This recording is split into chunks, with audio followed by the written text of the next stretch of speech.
Good afternoon, everybody. Happy Friday. Welcome to lecture. Today we're going to finish up NMR spectroscopy. I'm just going to talk briefly about carbon NMR. We've already talked about it a couple of times in lecture lightly. We covered it pretty heavily in lab.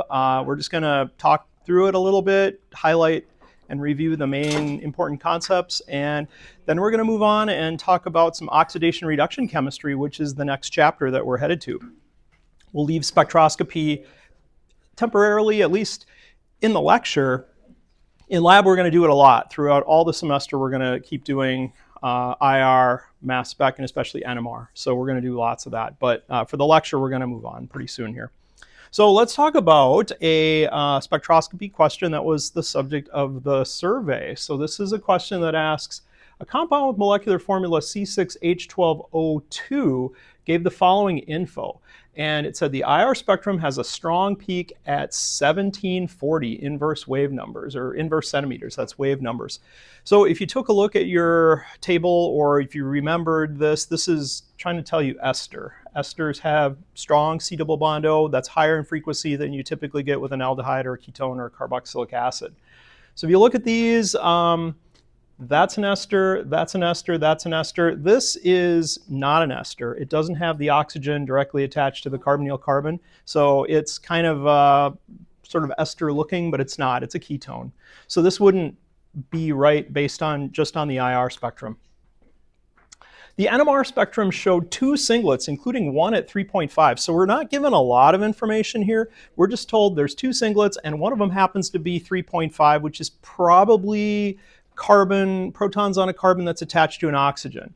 And we've got a bunch of those. We've got one here, we've got some there, we've got some there. That would be at 3.5, but not all of these are singlets. And if you look through this molecule would have two singlets, this molecule would have two singlets, this molecule would have a lot of really more complicated splitting because there's a lot of neighbors. So it really cannot be that one, and it cannot be that one. So really what you get down to is there's just two options here. And the carbon NMR spectrum is showing peaks at 180, 52, 39, and 28. So there's 1, 2, 3, 4 unique kinds of carbons. The 180 is the carbonyl carbon. 50 is carbon sp3 hybridized carbon directly attached to an oxygen. And then 39, 28 are ones that are more shielded. They're a little further away from the oxygen. So what do we do with this one? If you take a look at number of unique carbons with this one, there's 1, 2, 3, 4. You look at number of unique carbons with this one, there's 1, 2, 3, 4. So they both have the same number of unique carbons. The real big key here is this last statement right down here, is that the NMR spectrum showed only two singlets, including one at 3.5.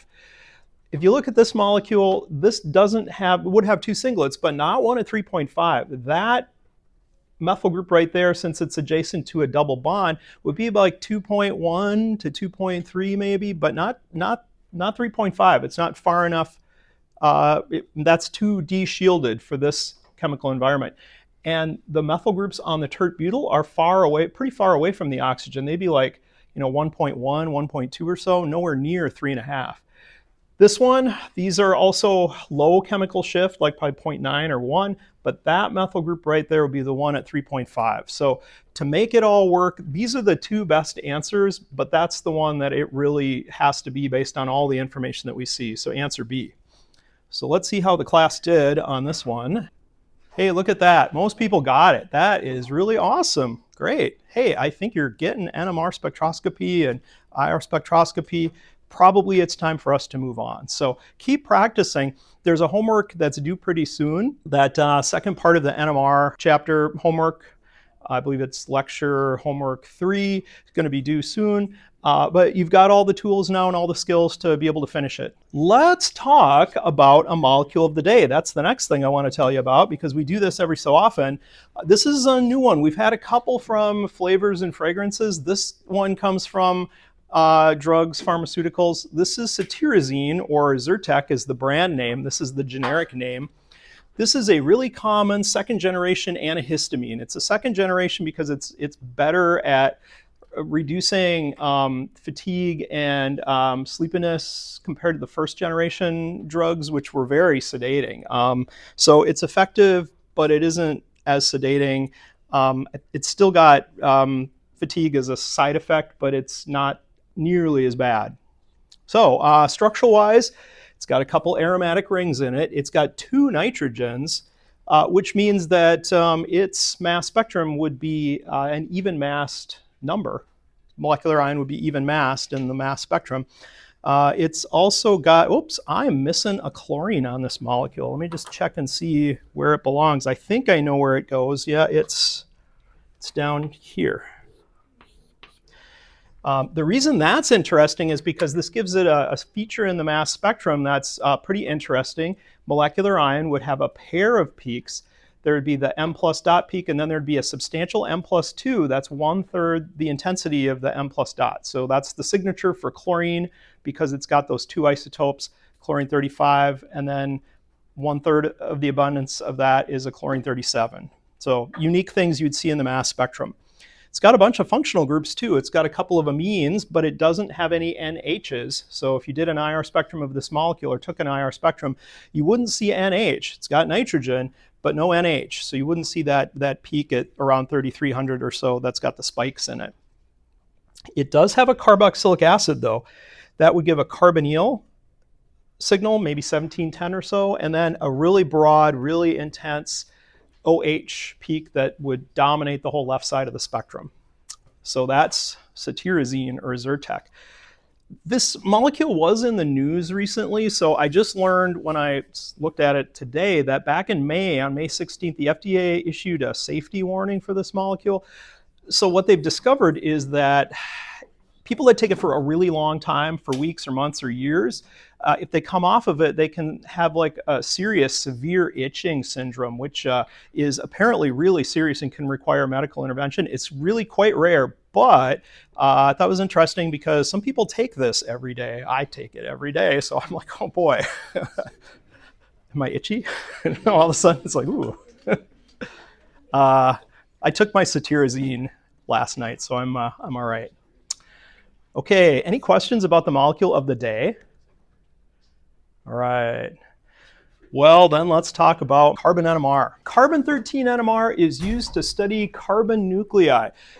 We've been focused on proton NMR, which studies protons, but if you just change the frequency of the radiation that you irradiate the sample with when it's in a magnetic field, you can bring carbons into resonance. And so the C13 nucleus is one that we can study. Unfortunately, carbon-12 is invisible in NMR because it's not a magnetically active nucleus. The arrangement of protons and neutrons, carbon-12 has 6 protons and it has 6 neutrons. You add those together, you get 12. Those are all even numbers, and for reasons that are complicated, that means that it doesn't have a magnetic moment and it doesn't behave like a magnet, so you can't study it by NMR. But C13 has an odd mass.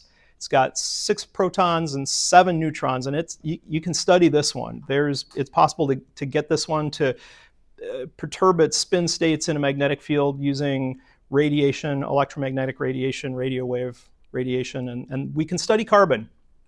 There are some limitations though.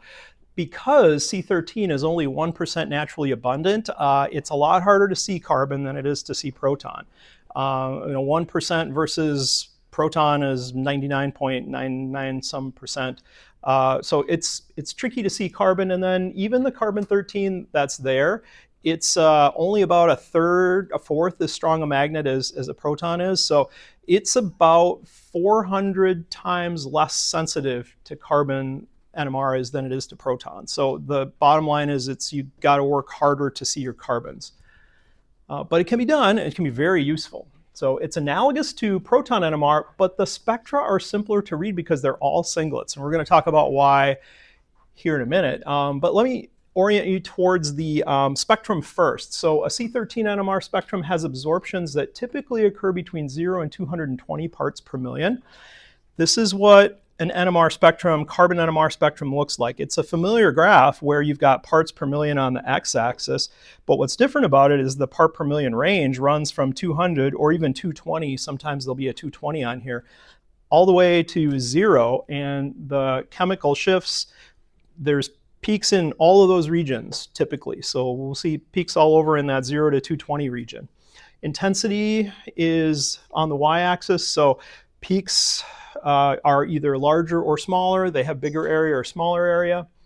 And this is a typical spectrum, carbon NMR spectrum of a representative molecule, acetic acid.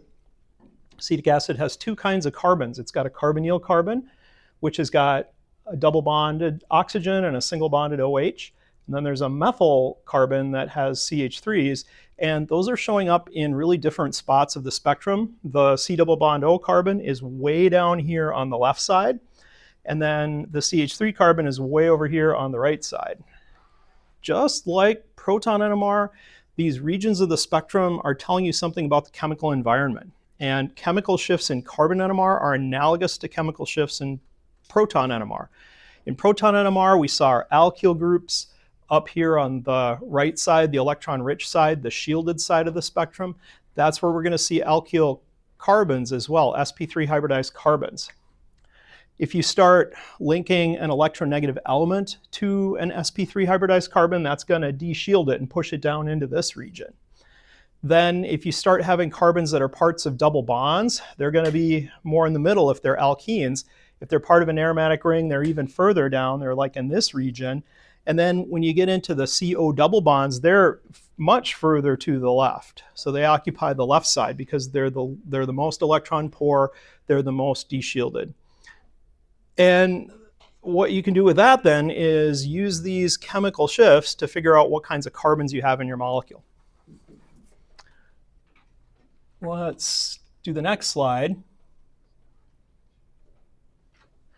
This is some information about carbon NMR. It's used to study carbon nuclei. There's only two types of info that are present in a carbon NMR spectrum, though. There's just the number of signals and chemical shifts. That's a lot less information than you get in a proton NMR spectrum. And the reason that they're all singlets is because C13 signals, they're not split, and there's a couple of reasons for that. Each type of carbon atom appears just a single peak. The reason that you're not seeing splitting between carbons is that the natural abundance of C13 is very small. It's only 1%. So the likelihood that two C13 atoms are going to be next to each other in a molecule and able to split each other, that they're going to be neighbors, is really, really low. It's only 0.01%. So a vanishingly small amount of carbon has an adjacent of a C13 is going to have an adjacent C13. It's like 1 in 8,700 or something. So it's really rare. So you don't see splitting between C13 carbons because they're just never next to each other. You might wonder about protons though. So protons actually can serve as neighbors to carbons. So protons and carbons can split each other. They can couple and they're splitting, but we use an instrumental technique to erase that. We call that decoupling. And the reason that we do that is just because splitting in carbon NMR is kind of more trouble than it's worth. It's the splitting gives rise to very large multiplets that can be really confusing to interpret. So generally we just turn that off, and there's a way with the spectrometer that we can do that. So bottom line is all the signals in a carbon NMR are singlets, and that makes the interpretation easier, but it also means there's less information embedded in each peak. So it's kind of a mixed bag. The other thing about C13 NMR peaks is they're not integrated. So, and the reason is their areas don't precisely reflect the ratio of carbons. Proton NMR, we were able to reliably determine ratios to figure out, ratios of areas to figure out the ratios of carbons, but it just doesn't work with carbon NMR. It's kind of complicated to explain why and beyond the scope of the class, but integrations are just not able to tell us the same things in carbon NMR as they are in proton NMR. So we just don't even do that. And so that's why you just get these two types of information out of each signal. You get the number of, spectrum, number of signals and chemical shifts. And if you have any questions about this, let me know. This is a little slide that talks about number of signals for carbons. You can use all of the same skills that you learned in proton NMR for determining number of unique signals in a molecule. You can use those on carbons as well. So if you've got a molecule and you're trying to figure out how many unique carbons, you want to do the same sorts of things as you do with protons. You want to look for rotational symmetry and internal mirror planes of symmetry to figure out which carbons are reflections or rotations of one another, and those that are, they are the same. So in a few examples here, there's illustrations of some of that. So here's a molecule, dimethyl ether. It has a central oxygen and then two methyl groups, one methyl group on either side.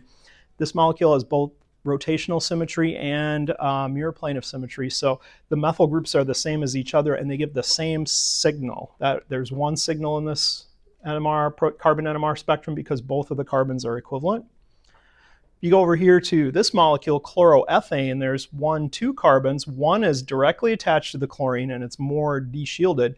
This one is further away from the chlorine and it's less deshielded or more shielded. So they are in different chemical environments and so they give different signals. And there's no symmetry that you can find, no mirror plane that reflects them or rotational symmetry that could, cause you to see that they're the same. So you get two signals for this one, two peaks. And then finally, here's another example that has three unique signals, a methyl carbon that's attached to a C double bond O, a C double bond O carbon, and then a methyl carbon that's attached to an oxygen. So these two carbons are in different kinds of chemical environments because they're experiencing different sorts of deshielding effects. Being next to an oxygen is a stronger deshielding effect than being next to a C double bond O, for example. So you get different peaks.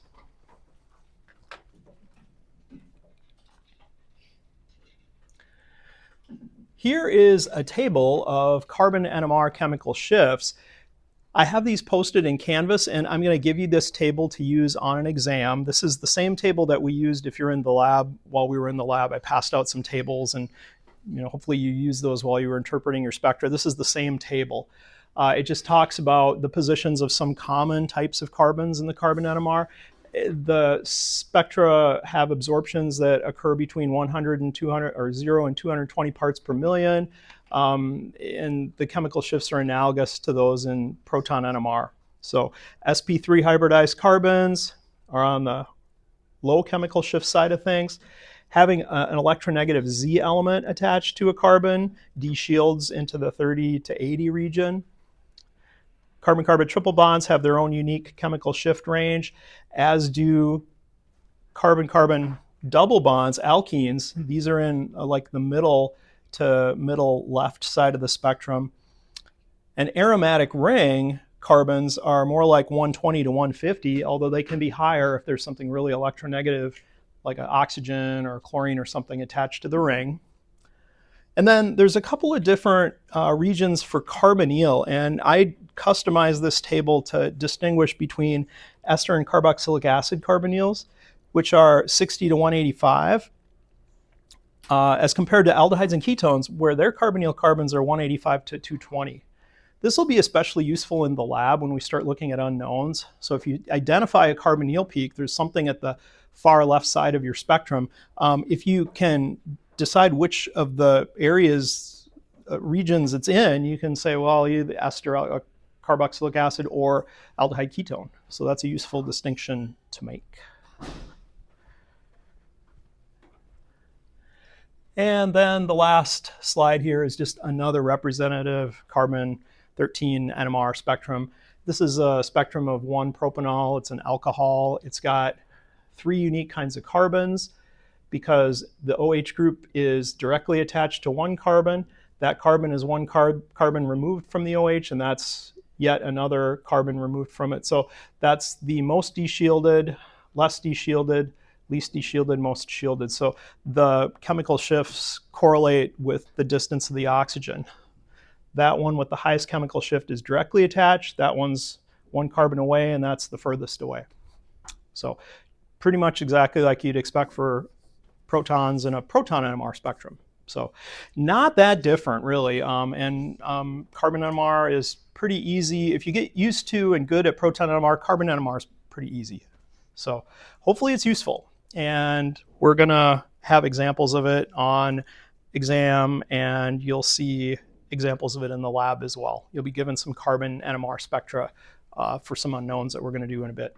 So that concludes our spectroscopy kind of mini course within a course. Now we're going to move on and talk about more things similar to what we did at the end of the semester last semester in Organic 1. We're going to do reactions and functional groups and all of that stuff. So that's where we're headed next. I'm going to tell you about oxidizing and reducing agents. This is chapter 12 in the textbook. Oxidation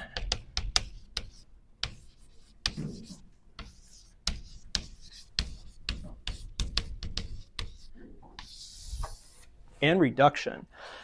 These are processes that change the electronic nature of carbons. That's going to be heavily focused on carbons because this is a carbon-centric class, organic chemistry. So I'm going to define what oxidation means for carbon.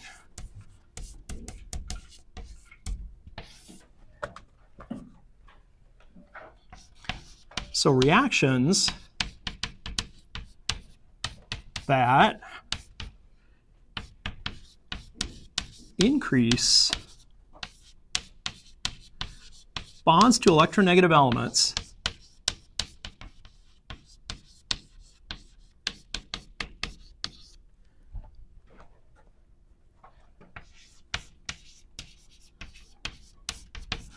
this would be primarily oxygen, but chlorine or other halogen are other common examples. Could be nitrogen. Maybe what I'll do is I'll just expand this to include oxygen, nitrogen, halogen, or reactions that decrease bonds to hydrogen.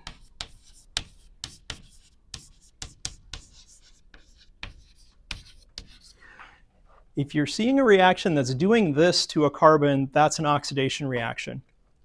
Both kinds of reactions are are decreasing the electron density of the carbon.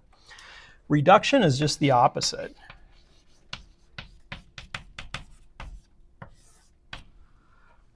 So these are reactions that reduce bonds to electronegative elements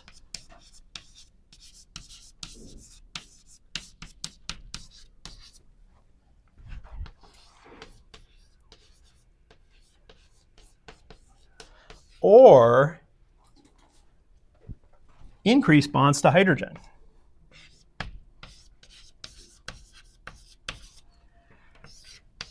Increase bonds to hydrogen. So there's a couple of abbreviations that get used sometimes for these things. Sometimes rather than specifying a specific reaction condition, if people just want to say generally this is an oxidation, they'll abbreviate it by doing this. Abbreviation, they'll put an O in brackets. The big capital O stands for oxidation. With reduction, the abbreviation is a little different. It'll be an H in brackets, and the reason for the H is that reductions add hydrogens, so this isn't like the most intuitive kind of system for abbreviating things, but it's what we've got. So O for oxidation, H for reduction. And here is an example of an oxidation or reduction scheme, so you can see how these changes work in a molecule and follow them through from one end of like extreme example to the other end. So let's look at methane. Methane is an example of a highly reduced form of carbon. It's the most highly reduced form of carbon.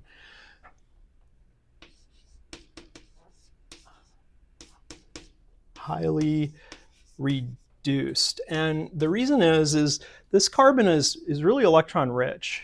The way you can think about this is If you remember the electronegativity table, the electronegativity difference between carbon and hydrogen is very small, and usually we just ignore it. But it turns out hydrogen is a little less electronegative than carbon. Carbon's a little more electronegative than hydrogen, and that small difference usually doesn't lead to substantial dipoles, but each hydrogen is donating a little bit of electron density into the carbon. So that makes it a little more electron rich. So that carbon is really electron rich.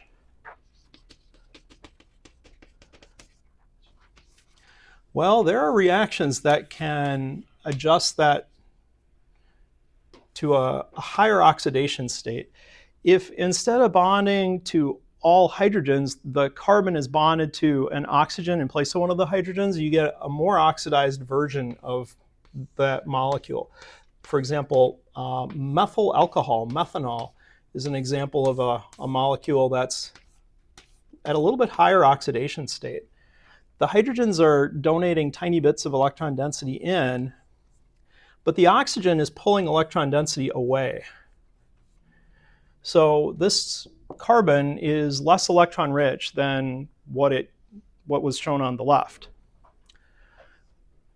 You could, if you had this molecule methanol, you could reduce it back down to methane if you had the right conditions. So I'll put an H in brackets here representing that if you went the other way, that would be a reduction. And we can continue on with this scheme, oxidation and reduction. If you add another carbon-oxygen bond and remove another carbon-hydrogen bond, you can get to a molecule that looks like this. This is formaldehyde. And it's at yet a more highly oxidized state because each hydrogen is donating a bit of electron density in, but the double bonded oxygen is pulling electron density out, and you can count that twice because it's doubly bonded to it. So this is a more electron poor carbon yet. Then if we continue on here to another example, this is a molecule called formic acid. It has more bonds to electronegative elements, yet that carbon has got 3 bonds to electronegative element, oxygen. So it's got strong withdrawal from the 2 oxygens and just a little bit of electron donation from a hydrogen. And if you take it to its extreme, oxidize it one step further, you get to carbon dioxide, which is the most highly oxidized form of carbon. So this carbon is very electron poor because it's got 2 oxygens doubly bonded. So it's got 4 bonds to oxygen and no bonds to hydrogen. This is a highly oxidized form. And this is a carbon that's electron poor. It's the most electron poor carbon. And this is the way things tend to go in an oxygen-rich environment. So, and this is the combustion of methane. This is the fate of methane. When you burn methane for heat or some other purpose, it basically goes through these different oxidation states, releases some heat energy at each stage, and you get to this highly oxidized version of carbon, CO2. And it accumulates because it's the lowest energy form of all of these things that I have here on the board. Plants are able to take CO2 and move it backwards. They're able to reduce it to make more reduced forms of carbon, and they use that to make their tissues, and so they use the energy from the sun to do that photosynthesis. So in order to go to the left, you have to put energy in, and if you go from left to right, you get energy out. Heat energy in is required for that direction, heat energy out if you go in this direction. So it's the basis of using fossil fuels for fuel or energy is all based on this oxidation sequence, or very similar ones. So important series of reactions for sure. Any questions about this one, about this scheme? Which way was heat in and out again? So think about if you burn methane, like you turn on the gas stove or whatever, it gets hot, and that's it. It's going from here to here. So every one of these reactions is releasing some energy. And then if you've got CO2 and you want to go back the other way, like a plant has to harvest energy from the sun to drive these energy reactions energetically back in the backwards direction. All right. One more scheme to show you that it isn't always about electronegative elements. Like in this case, it was oxygens getting added, more and more bonds to oxygen, but sometimes you don't get that. Here's an example of an oxidation reduction scheme that doesn't have any electronegative elements in it. It's all about hydrogens. But it follows the same pattern with hydrogens. More hydrogens or less hydrogens. So this is ethane, and it's a pretty highly reduced form of carbon. It's got the carbons having H's on them, which are electron donating. And if you oxidize this one step, one way to oxidize it, other than adding electronegative elements, would be to take some hydrogens away and make this molecule.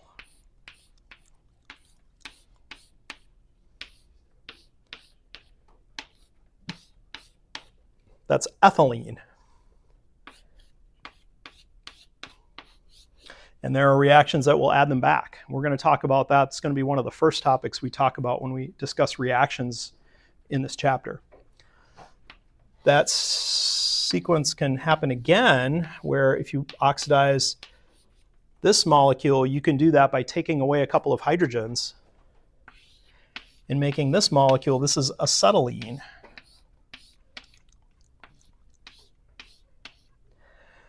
You can take acetylene, add hydrogen to it, and then you get this more reduced form right here. So this is the more oxidized form.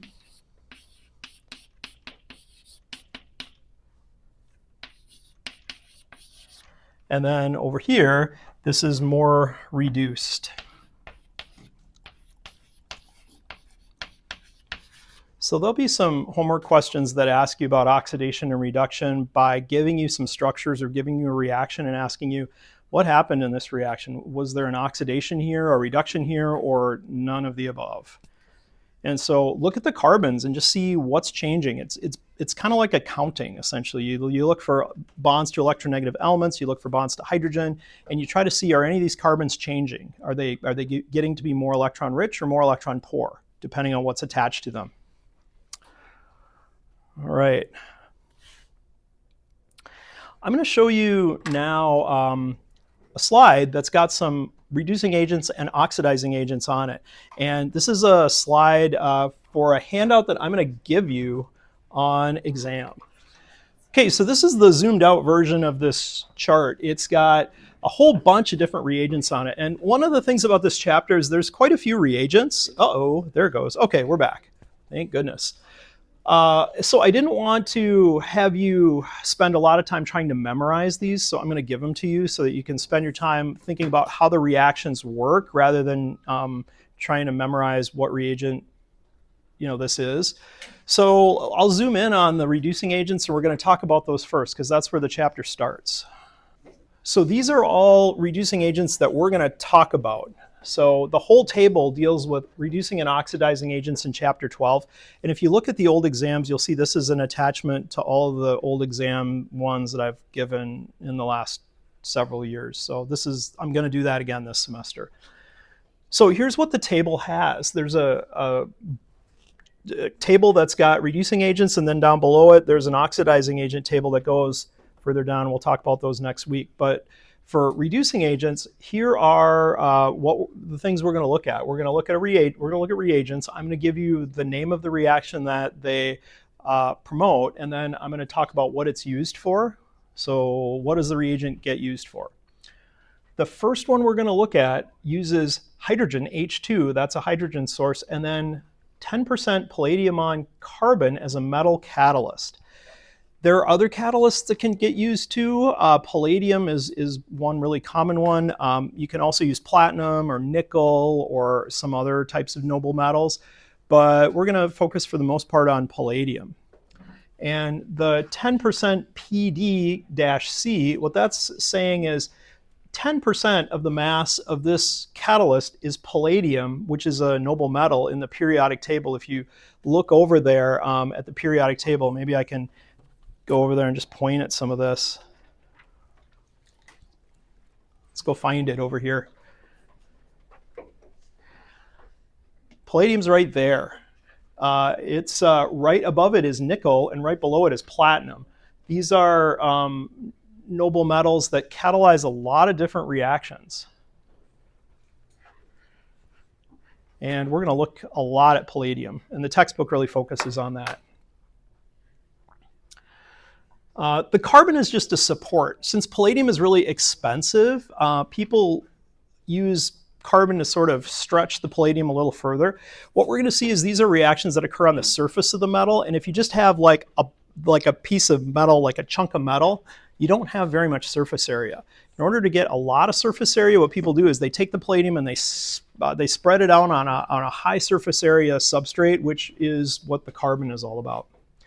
The name of this reaction is catalytic hydrogenation, and it's all about adding hydrogen, HH, across double bonds and triple bonds. Then after we're done with that, we're going to talk about a version of this that's slightly different. It uses hydrogen, and it uses a different catalyst, palladium, that's poisoned with a molecule called quinoline, and that's a modified catalyst that has reduced reactivity, and it's able to reduce alkynes to cis-alkenes selectively, and it's called Lin-Law reduction. We're going to talk about that one. Then we're going to talk about a different type of reducing system that uses sodium metal as an electron source and ammonia as a proton source.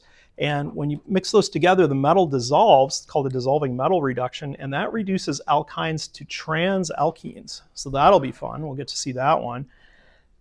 And then the last reducing agent that we're going to look at in this chapter is one called lithium aluminum hydride.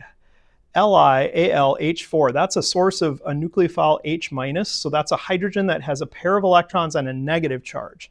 That's the opposite of proton. Proton was a hydrogen that had no electron. Well, this one's got 2 electrons. They are exactly opposite in their behavior. Proton's really electron poor. H- is really electron rich, and it does a lot of reactions where it goes and it adds to molecules that are electron poor. And we're going to look at those as functioning as SN2 reactions with alkyl halides and then with epoxide opening, where the H-, the hydride source, acts as a nucleophile. So that's where we're headed with this content. And then, like I said, next week we're going to dive into oxidizing agents, and we'll talk about those. Okay, do you have any questions right now about where we're going in this chapter with reduction? All right, let's proceed and talk about the first one, catalytic hydrogenation. So hydrogen is a really great reducing agent. Reductions add hydrogens, and a great source of hydrogen is hydrogen gas, H2. So we're going to utilize that in the first reactions that we're going to talk about with catalytic hydrogenations.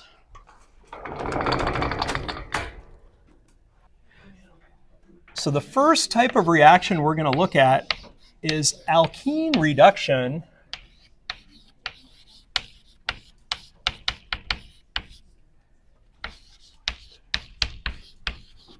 using H2 and the palladium on carbon catalyst.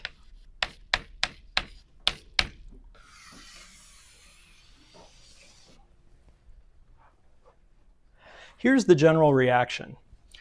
If you have an alkene of some sort, and I'll just label this as a generic alkene that has no specific groups on it, but just it's attached to 4 things. And if you put in hydrogen, and I'm going to use a different color for hydrogen, just so you can see where the hydrogens end up.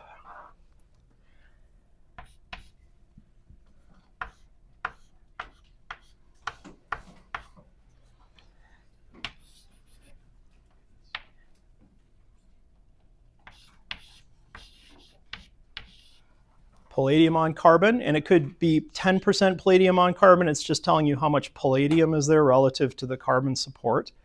But the big thing that does the reaction is the palladium, and it happens on the surface of the palladium. Well, what happens is the hydrogen gets added across the carbon-carbon double bond.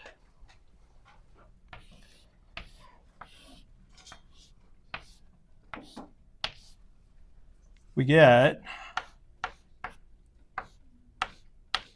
2 new sigma bonds there between carbon and hydrogen.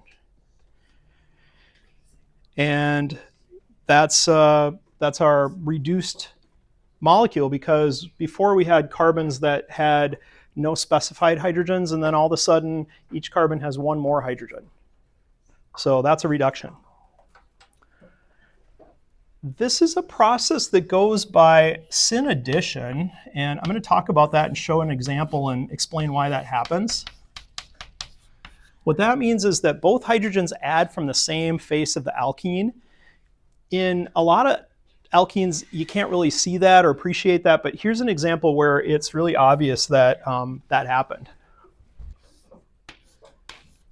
Here's an example of an alkene.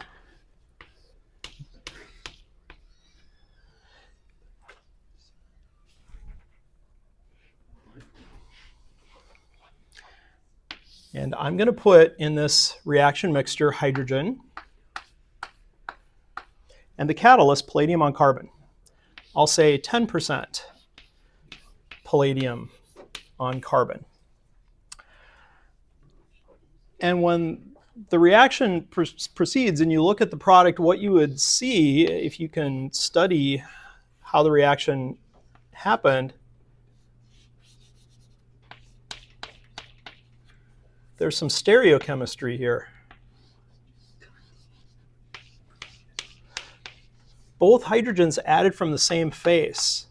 So they ended up being, in this drawing, both on the dash bonds, and the methyl groups are on wedge bonds.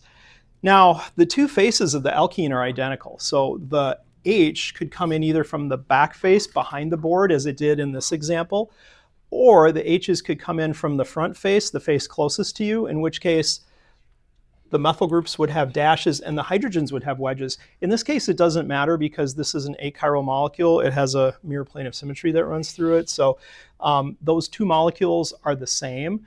But in some cases, with some alkenes, you get a mixture of stereoisomers because the 2 aren't the same. So we'll see some examples of that as we go along.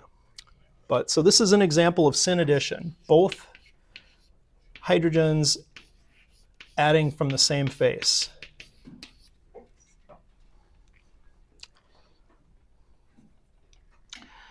All right, let's talk about how this reaction works. There is a mechanism, and there's a nice diagram that gets presented in the textbook, and I want to share that with you. This is how catalytic hydrogenation works. It's a reaction that occurs on the surface of the metal. So this diagram is trying to represent that. The surface of the metal here is shown as this, this bluish surface. Imagine that's palladium surface. What it's saying is that hydrogen, H2, complexes to the surface of that metal and it bonds to the surface of the metal, and that breaks the bond between the 2 hydrogens, or at least loosens it up a good bunch. So now you've got hydrogen that's adsorbed to the surface of that metal. Then the next thing that can happen is an alkene can adsorb to the metal next door. And the alkene is attracted to the surface of the metal because it has this pi bond, and it's the p orbitals in the pi bond, the overlapping p orbitals, they have an affinity for the surface of the metal. So it sticks to the metal like that, and then they get close to each other. So this is usually what catalysts do. They usually bring 2 reactants together and arrange them in a way such that they can break bonds or form bonds. It's what a catalyst does. So all these words are describing that, but I'm just telling you in descriptive terms what happens. So this is a picture that's an identical picture to what was shown up there. It shows the hydrogen adsorbed to the surface and the alkene adsorbed to the surface. Imagine one of the carbons of the alkene just hops over and grabs that hydrogen. That would give you a new carbon-hydrogen bond right there, and it leaves you with 1 hydrogen left on the surface, and there's still 1 bond between the carbon and the metal. So the molecule is still associated with the metal, but the next step then is this carbon wanders over and grabs that hydrogen, and then you've got a reduced species that no longer has a pi bond, so it's no longer attracted to the surface of the metal. It dissociates, floats away, and that makes room for more hydrogen and more alkene. That's why you don't need a lot of this. It's a catalyst. So it just makes the reaction go faster. And the more metal surface you have, the more opportunities you have to get these reagents close together, so the faster the reaction goes. So that is how catalytic hydrogenation is believed to work. So, and it also explains cis addition, or the syn addition phenomenon. So the fact that there's one face of the alkene that's adsorbed to the surface, and then it's that adsorbed face that ends up bonding to both hydrogens. That's why the hydrogen gets delivered from the same face of the alkene. So that's catalytic hydrogenation mechanism. Now I'm going to tell you a little bit, we're going to talk a little bit about the energetics of this reaction, like what energy changes are occurring when you go from alkene to alkane in a catalytic hydrogenation reaction.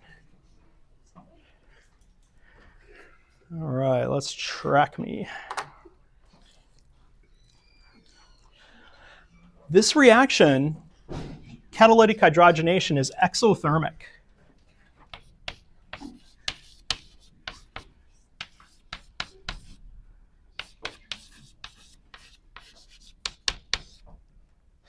Any idea why? Can you speculate as to why it might be exothermic? Think about the kinds of bonds that you're forming and the kinds of bonds that you're breaking. So let's do a little inventory over here of the bonds that we break in the reactants. We're breaking a sigma bond here between the two hydrogens. That's going to cost us energy. And then we're going to break a pi bond over here. That's going to cost us energy too. But pi bonds aren't as strong as sigma bonds, so this doesn't cost all that, doesn't cost as much. So you have to put some energy in to get the reaction to go.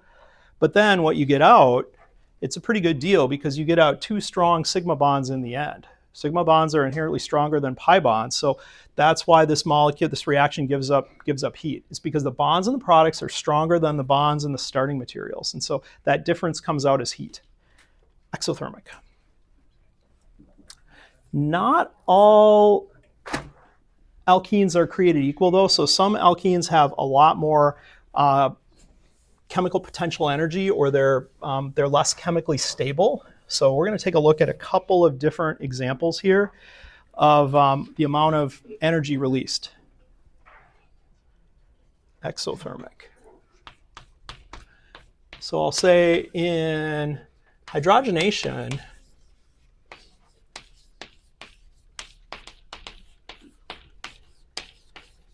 the heat released depends on the stability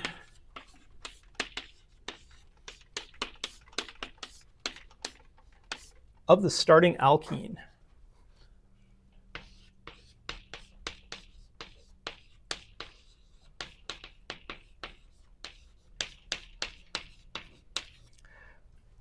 I'm going to draw an energy level diagram.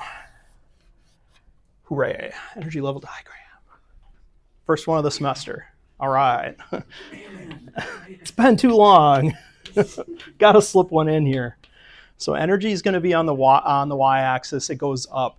So when I draw a molecule higher up, that means that that molecule is less stable. When I draw one lower down, lower in energy means more stable. Higher up means more reactive. Lower down means less reactive. Think of it as like molecular angst. Molecules that are really high in energy, they really want to react to become more stable. So in my energy level diagram, I'm going to draw two different alkenes. I'm going to draw a cis alkene, and I'm going to draw a trans alkene. And they're very similar molecules. They're both two butenes or butene molecules. It's just this one is a cis version and that one's a trans version. They both have 4 carbons. They both have the double bond between the middle 2 carbons. But I drew this one higher up. Do you remember from Organic 1 why that's higher in energy than the trans? Too close to each other. Yeah, there's some steric strain there. Yeah, exactly. So these two methyl groups here, they get in each other's way. So that leads to some extra energy. So I'm going to draw just kind of like that. Those little spherical parts are trying to indicate that the methyl groups are kind of bumping a little bit. That makes the cis higher in energy than the trans. All right, well, let's imagine what happens when you do a hydrogenation reaction with these. If you hydrogenate this one, if you add hydrogens across the double bond, you're going to get a double, or you're going to get a bond, you're going to get hydrogens added to here. This one will do the same thing though, and you end up actually at the same place. I think, man, having this be orange is going to be confusing. So I'm going to erase it and have it be white. Because I'm like trying to draw the same product from two reactions, and I just don't like the way it's going with the orange. Okay, let's look at the cis. Well, and let's talk about where we end up. We end up at butane no matter what. If you take this one and add two hydrogens across it, you get butane. And that one goes through an energy level diagram that looks like this. I'm going to put it going further down here. So that line represents the energy of butane. And then if this one reacts, it goes up and it comes down. But what you end up releasing in each case is different because the starting point is different. They end up in the same place, but if you do a calculation of, well, how much total energy came out of these reactions, the difference between the two is the difference between where you start in energy and where you end up. So the cis changed a lot. The trans changed less.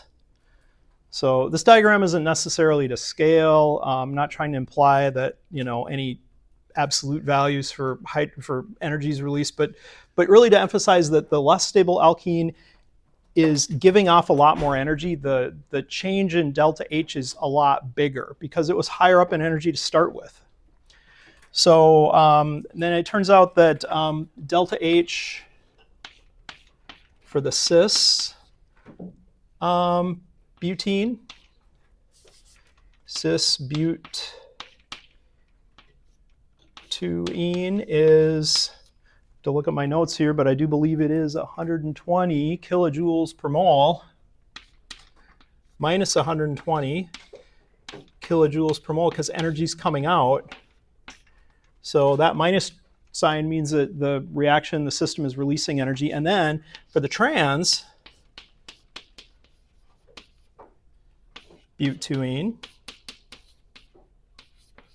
it is minus 115. So that's not dramatic, but it certainly is noticeable and measurable. And if you felt the reaction vessels while these were happening, this one would get noticeably hotter, and then this one. And so that's important because we're going to learn a lot about stabilities as we go forward and compare reactions, and just kind of a theme for a bunch of different things that we're coming across as we go through chapters in this course. So have a good weekend, and I will see you on Monday to talk more about reduction reactions.